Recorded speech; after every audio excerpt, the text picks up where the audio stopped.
नमस्कार. इतिहासप्रेमी, शिवप्रेमी आणि शंभू प्रेमी महाराष्ट्राला विश्वास पाटीलचा मानाचा मुजरा. मित्र हो, 337 वर्षापूर्वी भीमेच्या काठावर पुण्याच्या परिसरामध्ये संभाजी राजांची हत्या औरंगजेबाने केली. गेली 350 वर्षे संभाजी महाराजांची बदनामी सुरू होती आणि आज सुद्धा मी लिहिलेल्या संभाजी या नावाच्या कादंबरीवरून परत त्यांची बदनामी सुरूच आहे. दुर्दैवानं एक घटना दीड महिन्यापूर्वी अशी घडली की भीमा कोरेगाव आयोगाच्या समोर जी माझी साक्ष झाली, ती साक्ष काय झाली आणि मी काय बोललो ही संपूर्ण साक्ष आणि तिची मी कॉपीज काढून आयोगाकडून आणलेली आहे. आणि शिवप्रेमी महाराष्ट्रासमोर मी स्पष्टपणे सांगतो की सरकारी वकील शिशिर हिरे यांनी अत्यंत चुकीचा खोटा इतिहास माझ्या नावावर समाज माध्यमावर खपवलेला आहे आणि एक प्रकारे त्यांनी माझी बदनामी नव्हे इतिहासाचीच छेडछाड केली आहे असं म्हटलं तर वावगं ठरणार नाही. आयोगासमोर माझ्या आधी 54 जणांच्या साक्षी झाल्या, पण एकाही साक्षीबाबत पत्रकारांना हिरे यांनी प्रतिक्रिया दिल्या नाहीत. उलट माझी साक्ष 6 मार्चला झाली, त्याच रात्री हे वकील महोदय पुण्यामध्ये मुलाखती देतात आणि 2 दिवसानंतर म्हणजे 9 मार्चला ते दिल्लीमध्ये जातात, देशाच्या राजधानीमध्ये, आणि एका दिवसात मराठीतल्या 4 ते 5 मोठ्या चॅनेल्सच्या प्रतिनिधींना बोलवतात. प्रत्येकाच्या समोर ते 20-20, 25-25, 15-15 मिनिटाच्या मुलाखती देतात आणि त्या मुलाखती दिल्लीवरून पसरवतात की विश्वास पाटील हे खोटं बोलले आणि कपोलकल्पित बोलले आणि त्यांची कादंबरी काल्पनिक आहे. मी महाराष्ट्रासमोर मुद्दाम सांगू इच्छितो की एखादा सरकारी वकील न्यायासनासमोर स्वातंत्र्यानंतर हिरे साहेबांनी इतका खोटा दुसरा कोणीही बोलला नसेल. त्यांनी 9 मार्चला पुढारीला मुलाखत दिली. त्यांनी त्याच दिवशी ही पहा झी टीव्हीला 13 मिनिट 28 सेकंदाची दिली, NDTVला 10 मिनिटाची दिली. हे सगळं मी ट्रान्सक्रिप्ट काढलेलं आहे आणि माझं ट्रान्सक्रिप्ट आणि माझी साक्षीदार म्हणून झालेली साक्ष महाराष्ट्रानं ताडून पाहावी. आणि किती असत्य विधान आहेत. ती फक्त विश्वास पाटील या एका व्यक्तीच्या नावानं झाली असती तर हरकत नाही, पण सर जदुनाथ सरकार पासून वाशी बेंद्रेम पासून ते सेतू माधवराव पगडीम पर्यंत मोठ्या मोठ्या इतिहासकारांना या सरकारी वकिलांनी खोटं ठरवलेलं आहे, झूट ठरवलेलं आहे. ही दुर्दैवाची गोष्ट आहे. या संपूर्ण प्रकरणाविषयी सरकारी वकील श्री हिरे यांनी जो प्रचार तंत्र आणि त्याचा सपाटा लावलेला आहे आणि माझ्या कादंबरीची बदनामी करण्याचा जो प्रयत्न चालवलेला आहे, जो माझ्या साक्षी कुठेही नसताना माझ्या मुखामध्ये स्वतःची स्टेटमेंट घालून एकूण दिशाभूल करायची समाजाची, देशाची, हा जो प्रयत्न केलेला आहे, त्यांच्या या पुण्यापासून दिल्लीपर्यंत त्यांनी केलेल्या प्रयत्नाबाबत मी आक्षेप घेतलेला आहे आणि स्वतः कोरेगाव भीमा आयोगाच्या कार्यालयामध्ये जाऊन मी रीतसर तक्रार नोंदवलेली आहे. एकूणच हा सारा प्रकार अतिशय धक्कादायक आहे, धोकादायक आहे आणि अशा गैरार्थामुळं उलट समाजामध्ये तेढ निर्माण होण्याची शक्यता आहे असं मला स्पष्टपणे म्हणावंसं वाटतं. पहिली महत्वाची गोष्ट म्हणजे माझी कादंबरी 2005 साली प्रकाशित झालेली आहे, लिहिली गेलेली आहे आणि कोरेगाव भीमाचा जो प्रसंग घडला तो 2018 मध्ये घडला. या घटनेशी माझा अर्थार्थी संबंध नाही असं सांगितलं जातं की कादंबरी मधला काही विशिष्ट पोर्शन वाचून 2 गटामध्ये तट पडली आणि आमचे हे सरकारी वकील महोदय आणि सर्वजण पान क्रमांक 828 चा हवाला देतात. पान क्रमांक 828 ही माझी कादंबरी माझ्या हातामध्ये आहे. हे पान क्रमांक 828 जे वकील साहेबांनी उद्घृत केलेलं आहे आणि हे कादंबरीचं प्रकरण आहे. ज्या वेळेला एखादा वकील पान क्रमांक एखादा उद्घृत करतो किंवा he narrates, he shows before the authority, it is his first duty to go through that page. पण हे पान पाहिल्यावर आणि वकिलांचं प्रतिपादन ऐकल्यावर वकिलांनी कादंबरी तर वाचलेली नाहीच, पण हे पान सुद्धा वाचलेलं नाही हे दुर्दैवानं त्यांना सुद्धा कबूल करावं लागेल. कारण ह्या पानावर मी गोविंद नाग किंवा महार किंवा दलित ज्यांच्याबद्दल काही मंडळींना राग आहे त्यांनी अंत्यसंस्कार केले असं मी कुठेही लिहिलेलं नाही. फक्त गोविंद महाराणी जमीन पुरवली आणि सगळ्या गावांनी मिळून अंत्यसंस्कार केलेले आहेत. इथे पहा, दामाजी पाटील स्वतः आहेत. दामाजी पाटलांनी गावाभोवती घोडी उभी केलेली आहेत, घोड्यांचं पथक उभं केलेलं आहे, कारण औरंगजेबाने हल्ला करू नये. आणि सर्व जाती धर्माचे लोक एकत्र आलेले आहेत. आणि ह्या शेवटच्या प्रकरणात मी एके ठिकाणी नव्हे तर त्या प्रकरणामध्ये 26 ठिकाणी लिहिलंय की सर्व गावाने मिळून अंत्यसंस्कार केले. मग तुम्ही कसं म्हणता की मी विशिष्ट समाजाने किंवा व्यक्तीनं अंत्यसंस्कार केला वगैरे वगैरे? हे सगळं झूट आहे. या पानावर मी काय लिहिलंय? शंभू राजांच्या चितेला अग्नी दिला गेला. गोरखनाथ बुवानी म्हणजे जे नाथपंथी होते, बेलपत्रे तुळशी पत्रे वाहिली, आग धडाधडा पेटू लागली. त्यानंतरचं माझं वाक्य आहे, त्याबरोबर गावकऱ्यांना जोराचा हुंदका फुटला. त्यानंतर पॅराग्राफच्या शेवटी मी लिहिलंय, राजांची गरम रक्षा घेऊन पुन्हा सारा गाव भीमेच्या काठाकडे निघाला. नंतर मी लिहिलंय दुसऱ्या दिवशीचं वर्णन, नदी काठावरचा जमलेला तो बहादर वडूगाव एकमेकांकडे अभिमानाने बघत होता. एक महान कार्य आपल्या हातून घडल्याचे समाधान सर्वांच्या मुखावर होते. आणि या शेवटच्या प्रकरणाचं नाव मी दिलेलं आहे, भीमे काठी भिजली गाथा. आणि नाथपंथी बाबांच्या मुखातून मी सांगितलेलं आहे की भीमेच्या काठावर आळंदी आणि देहू या 2 स्थानाबरोबर एक दिवस वडू बुद्रुक हे 3रं तीर्थस्थान होईल. आणि आज ते झालेलं आहे, हे आपल्याला मान्य करावं लागेल. मी कुठल्याही एका जाती धर्माचा आधार घेतलेला नाही किंवा कोणी संस्कार केले असं म्हटलेलं नाही. आणि माझं लेखन हे इतिहासावर आधारित आहे. या कादंबरीचा परिपूर्ण अभ्यास करण्यासाठी मी कोल्हापूरचे डॉक्टर जयसिंगराव पवार, ते नागपूरचे विजयराव देशमुख, ते डॉक्टर खोबरेकर, म्हणजे भारतातील त्यावेळेला उपलब्ध असलेल्या सर्व इतिहासकारांची सल्लामसलत केलेली आहे. संभाजी गौरव ग्रंथ नावाचा ग्रंथ हा डॉक्टर जयसिंगराव पवारांनी मला 1990 भेट दिलेला, तो अजून माझ्या संग्रही आहे. या जयसिंगरावांच्या पुस्तकामध्ये त्यांनी प्रकरण 36 मध्ये पान क्रमांक 368 वर पहिल्यांदा हे जे आहे, गोविंद गोपाल हा ढगोजी मगोजी म्हणजे महार पंडित होता असं म्हटलेलं आहे.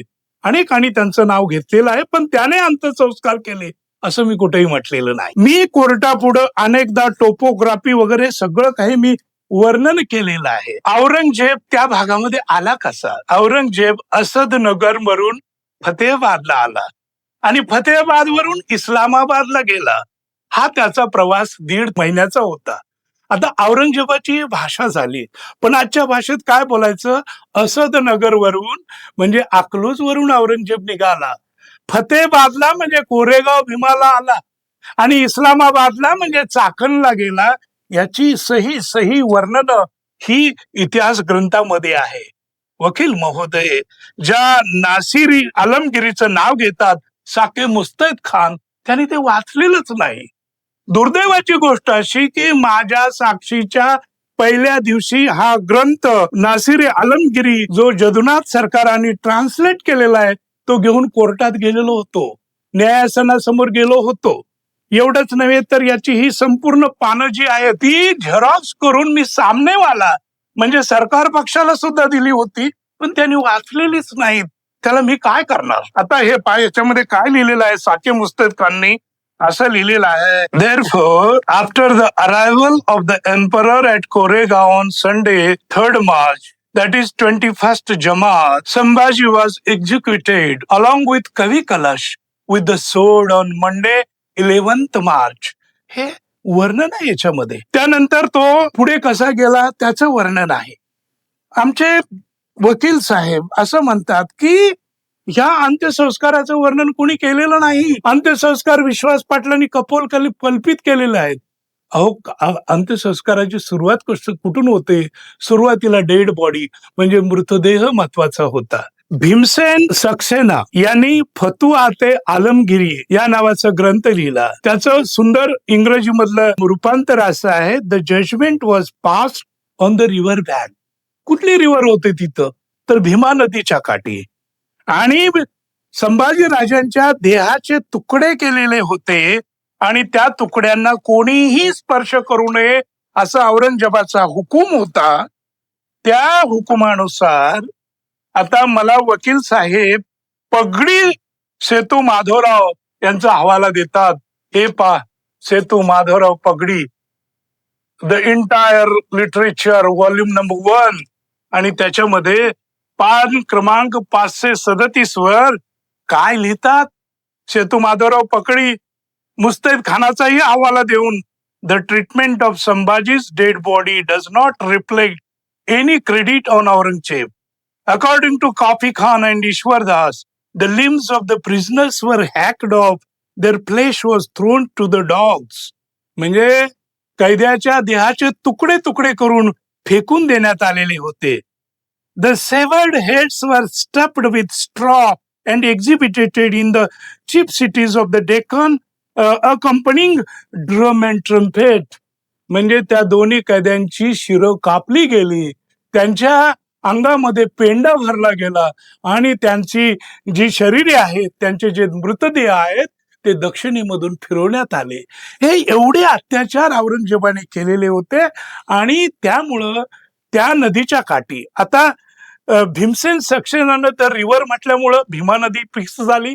आणि भीमेच्या पात्रामध्ये पाडलेलं जर रक्तमांस असेल, हे सगळे इतिहासकार सांगतात त्याप्रमाणे, तर आपल्या गावच्या रानामध्ये शिवाजी महाराजांच्या महापुत्राचा देह जर पडला असेल तर ते गावचे गावकरी जाऊन उचलणार नाही. त्याप्रमाणे गावची राधाई पाटलीन, तिनं हातामध्ये भाल्याची काठी घेतली, तिच्याबरोबर जनापर्टीन होती, आणि या सगळ्यांनी रात्री संभाजी राजांना वडू बुद्रुक मध्ये अंत्यसंस्कार केले.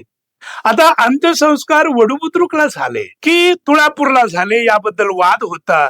आणि म्हणून 100 वर्षापूर्वी देवासचे महाराजे खासेराव पवार यांच्या नेतृत्वाखाली एक इतिहासकारांची कमिटी स्थापन झाली. त्या कमिटीमध्ये नरसिंह चिंतामण केळकर, म दत्तो वामन पोद्दार, शहनाज जोशी, इतिहासकार बेंद्रे हे होते. आणि त्यांनी 18 जुलै 1946 ला त्यावेळेचं प्रसिद्ध वर्तमानपत्र ज्ञानप्रकाश मध्ये जाहिरात दिली. आणि याबद्दल कोणाची ऑब्जेक्शन्स आहेत का ती मागवली, आणि त्यानुसार वडू बुद्रुकलाच अंत्यसंस्कार झाले. हे इतिहासकारांनी सिद्ध केलेलं आहे. आता वकील साहेब म्हणतात त्याप्रमाणे गोविंद नाक हे जे नाव आहे, हे गोविंद नाकनी एकट्याने अंत्यसंस्कार केले असं मी कुठेही म्हटलेलं नाही. त्यांनी फक्त जमीन पुरवली आणि अंत्यसंस्कार गावाने केले असंच मी कादंबरीत म्हटलेलं आहे. आणि ते जवळजवळ 26 ठिकाणी म्हटलेलं आहे. पण 1712च्या आधी तुळशी वृंदावन महाराणी येसुबाई म्हणजे संभाजी राजांच्या धर्मपत्नी यांनी तिथं तुळशी वृंदावन बांधलं. 1733 ला 30 जानेवारीला संभाजी राजांचेच पुत्र शाहू महाराज सातारकर यांनी या गोविंद महाराजची नियुक्ती त्या तिथल्या तुळशी वृंदावनाची देखभाल करण्यासाठी केलेली होती. आता बाकी नावं मी कल्पनेने लिहिली तर काय करणार. जे नदीत आहे, कुणाला मारलं, संभाजीराजांना मारलं. कोणी मारलं, औरंगजेबाने मारलं. कुठं मारलं, नदी काठी मारलं. नदी कुठली, भीमा नदी. अंत्यसंस्कार कुठे झाले, तर वडूबुद्रुक मध्ये झाले. आणि मी काही इमॅजिनरी नावं वापरली कारण वकील साहेबांच्या आग्रहानुसार त्या काळामध्ये इलेक्शन आयोग नव्हता, त्यामुळे वडूबुद्रुकची प्रभागाची मतदार यादी नव्हती. त्यामुळे त्या मतदार यादीतून विश्वास पाटील कशी नावं घेणार. अहो, मी सर्व लोकांनी या आमच्या संभाजी राजांच्यावर मिळून अंत्यसंस्कार केले असं मी लिहिलेलं आहे. त्याचा चुकीचा अर्थ कोणीही काढला असेल, मग दलित समाजाने काढला असेल किंवा सवर्णांनी काढला असेल, हा दोष तुमचा आहे. उलट माझं रक्त मांस सगळं आटवून 6-7 वर्ष या विषयावर मी काम केलं. मी दिल्ली पासून ते मद्रास पर्यंत म्हणजे त्रिचन्नापल्ली पर्यंत, महाराजांच्या त्या त्रिचन्नापल्लीच्या लढाईपर्यंत किंवा कर्नाटकातल्या लढाईपर्यंत गावोगाव मी फटकलो आणि त्या वेदनेतून ही कादंबरी लिहिलेली आहे. पण हे जे वकील साहेब बोलतायत ते अतिशय खोटं बोलतायत. NDTVला दिलेल्या मुलाखतीत 19 मिनिटं 10 सेकंद दुसऱ्या प्रश्नाच्या उत्तर देताना वकील महोदय म्हणतात की 828 वर असा उल्लेख आहे संभाजी राजांच्या अंत्यविधीच्या संदर्भात एका विशिष्ट समाजातील लोकांनी केला. त्यावेळेस इथले जे काही स्थानिक होते त्या लोकांनी कोणतीही मदत केली नाही, किंबहुना स्थानिक तिथून पळून गेले, अशा पद्धतीचा साधारण उल्लेख त्याच्यात आहे. कोण म्हणतं? वकील साहेब म्हणतात. वकील साहेब, हे 828 पान नंबर आहे, 100 वेळा वाचा. आणि गावातले लोक पळून गेले आणि एकट्या कुणी लोकांनी अंत्यसंस्कार केले असं मी कुठे लिहिलंय का? तुम्ही वाचून पहा. तिसऱ्या प्रश्नाला उत्तर देताना ते म्हणतात दुसऱ्या एका वर्गाला डिवचण्याचा, चिडवण्याचा प्रयत्न केला. अरे, 26 ठिकाणी मी लिहितोय की उभ्या गावानं अंत्यसंस्कार केले, तर गावामध्ये तो हे करण्याचा माझा प्रश्न येतो कुठे? तर या सगळ्या अॅनॉलॉजीवर मी आपल्याला सांगेन की अनेक ठिकाणी सदर्भ वकील सरकारी महोदयांनी, खरं म्हटलं तर सरकारी वकिलांनी काही डेकोरम सांभाळायचा असतो.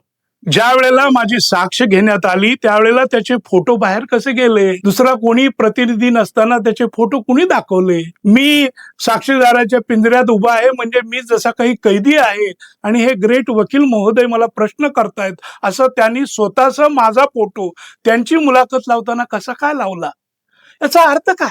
ज्या दिवशी साक्ष झाली त्या दिवशी पुण्यात आणि तिसऱ्या दिवशी दिल्लीमध्ये जाऊन तुम्ही मुलाखती लिहिता आणि मी घेता आणि जे मी म्हटलं नाही, लिहिलं नाही ते तुम्ही माझ्या नावावर खपवता. मला वाटतंय की या सगळ्या प्रकरणामध्ये श्री वकील महोदय हे दुर्दैवान असं म्हणावं वाटतं की कोणासाठी तरी ते गुप्तपणे एखाद्या संघटनेसाठी, जाती असेल, धार्मिक असेल, एखादा गट असेल, गटासाठी काम करत असावेत.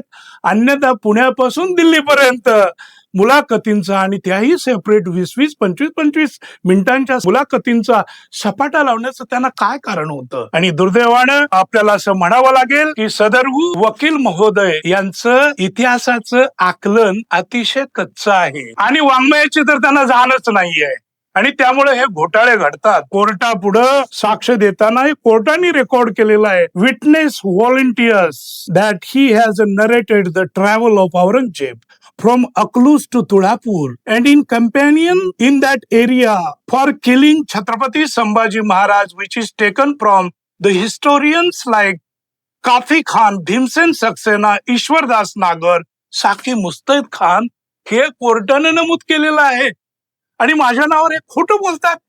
त्याचबरोबर पुढच्या प्रश्नाचं उत्तर देताना मी म्हटलंय I used a topography and geographical background given by all the great contemporary historians.